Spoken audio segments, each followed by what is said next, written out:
3 companies at a 52-week low. Guys, watch this video to find out which 3 companies there are. We're going to go over some very high-level aspects of these 3 companies.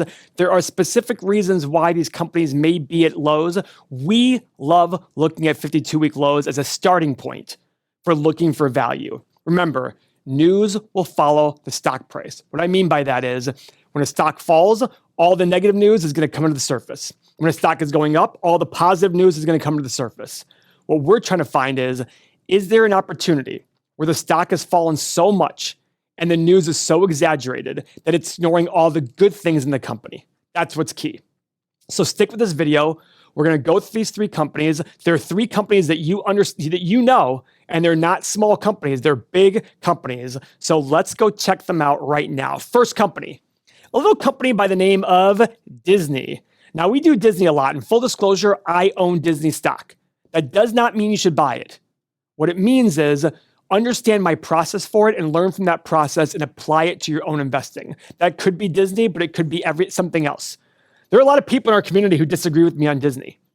I own the stock and I'm willing to buy it, and I actually hope it goes lower in price because it's hard for a company when you buy it to just bounce up immediately.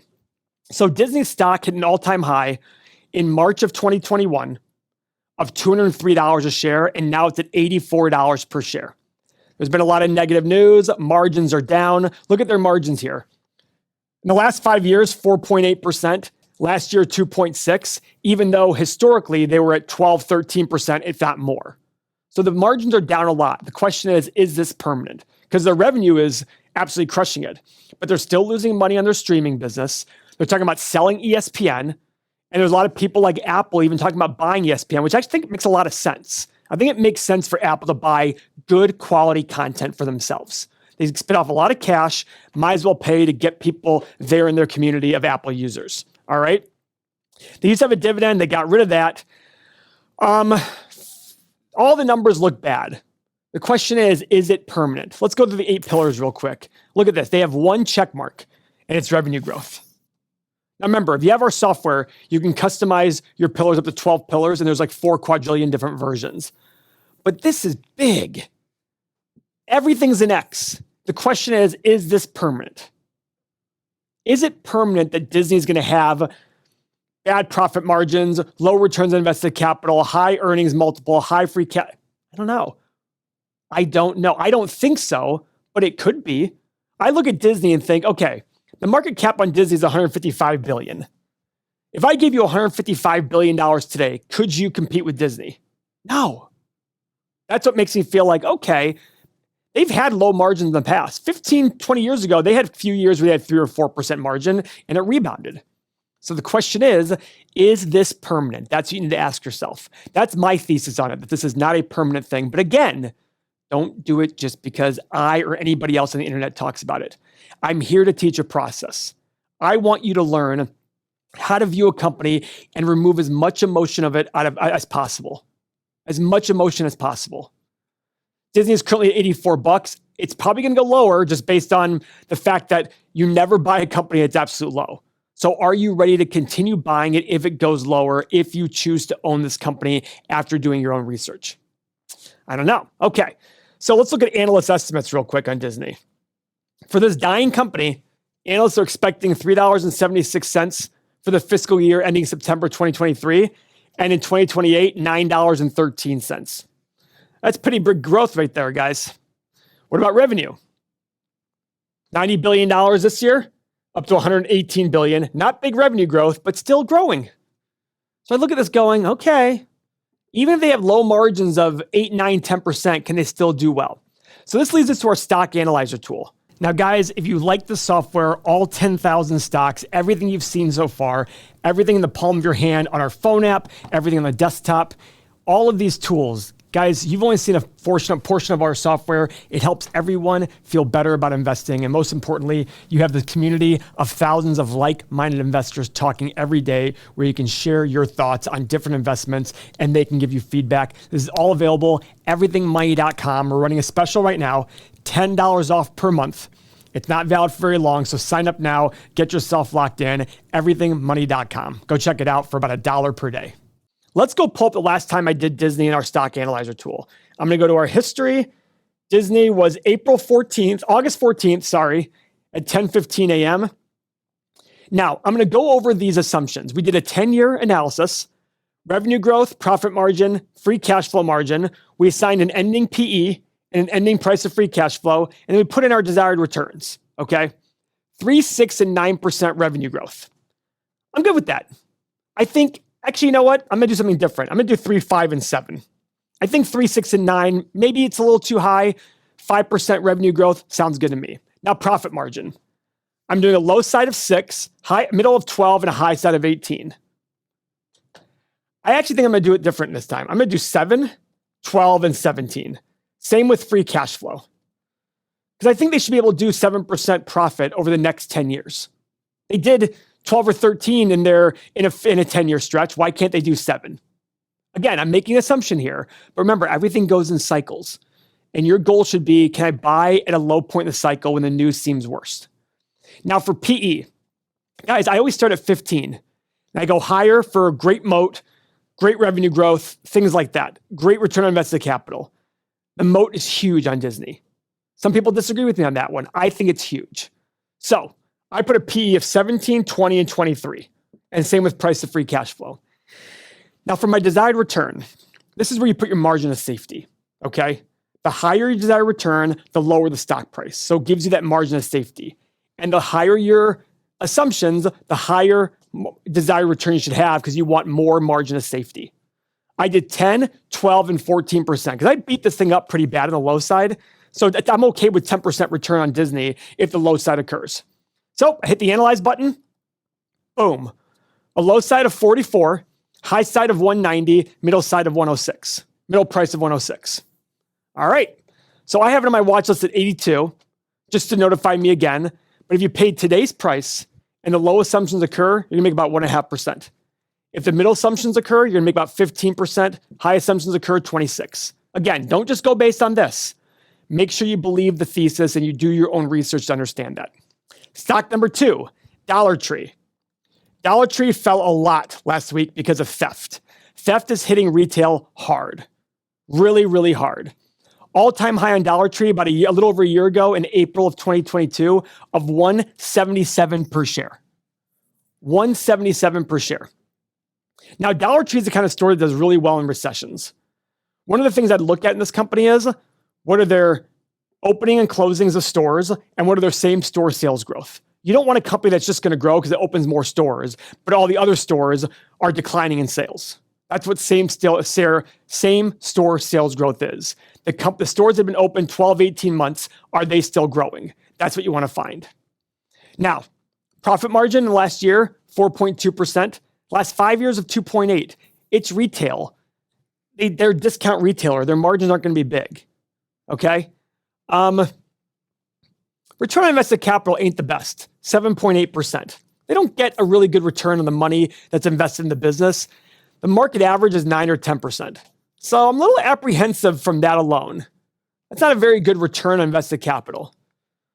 And the other thing is I don't like, okay. So here's what I like. 5-year net income is $720 million. 5-year free cash flow is $830. So a higher free cash flow than net income. What I don't like is their free cash flow from the last year is much lower than their net income. So I'm going to be apprehensive about that. Let's go to our 8 pillars. Okay, 3 check marks, 5 X's.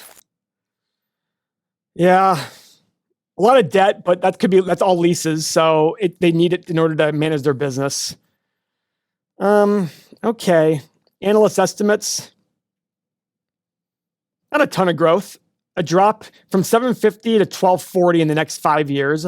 Revenue going from 28 billion to 37. Guys, this is not a fast-growing business with a low return on invested capital. So for me, I got to get a really good return on my money.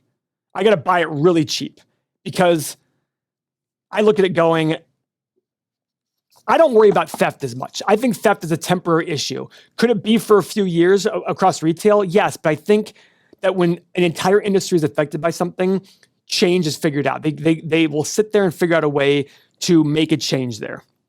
So let's just go right to the stock analyzer tool and see what price we're willing to pay. When was the last time I did Dollar Tree? DLT. Oh, August 24th. Okay, very recent. 3, 5, and 7%. Okay, revenue growth. Got it. Profit margin of 3, 3.5, 4. I like that. Same with free cash flow margin. Now, I like this PE. I went lower on PE. Actually, I think I'm going to go lower than this because I don't like that. I don't like their return on invested capital. I'm going to go 12, 14, and 16. Now, I do like my desired return of 11, 13, and 15 because I'm still sitting there saying, hey, I beat the crap out of this company, but I'm okay making 11% of this. So I'm going to hit the analyze button. The stock's at 124. Oof. 48 for the low, 75 for the high, middle price of 60. So it's got to fall in half for even to hit my middle price. For me, this is an obvious just wait. If I want to own this company, I want to buy it when it's super, super cheap. So I'm actually going to set a target price of $50. Notify me then. It might never hit that, and I'm okay with that. But the point is, the software, I'll get an email, I'll get a notification on my phone, I'll get a notification on the website when the stock hits $50. If it never does, it never does. I'm okay with that. That's what I want to teach you here. Third company, Target. And again, in full disclosure, I own Target, but don't buy it just because I or anybody else on the internet has it. They're getting hit hard by the whole theft thing as well. So it's something to consider. Their 1 year profit margin is 3.1%. Their 5 year is 4.3. So they're lower than their 5 year.